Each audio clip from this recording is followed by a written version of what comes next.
Most of our yards have Kentucky bluegrass or turf grass in them, but here in the West, we have to put a lot of water on them to keep them green.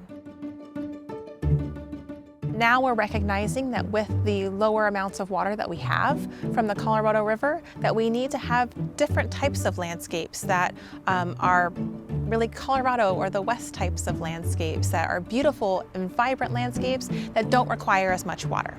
So what that can look like is having native plants or xeric plantings or low water or water-wise plantings.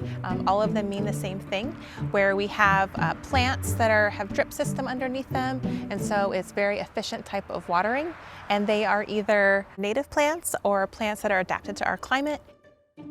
These plants are wonderful for native pollinators. So we're talking about bees, hummingbirds, butterflies, and then you're also providing food for birds.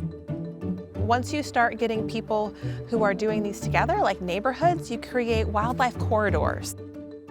Another great way to utilize your yard is to have planting beds in your yard for food. So here we're looking at basil, we have potatoes, we have a large variety of different types of plants in this garden.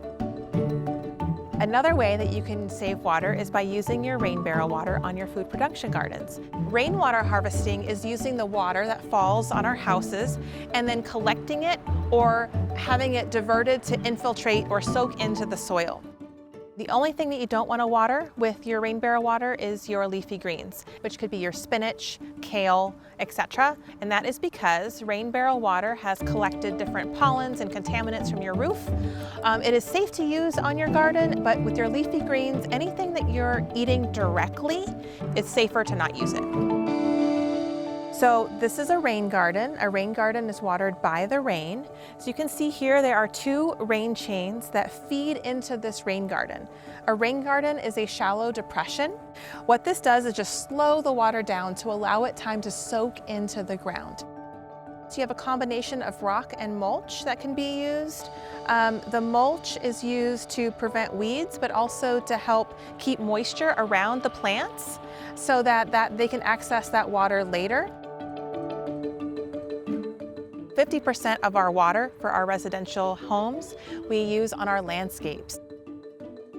Now we're recognizing that with the lower amounts of water that we have from the Colorado River, that we need to have different types of landscapes that are really Colorado or the West types of landscapes that are beautiful and vibrant landscapes that don't require as much water.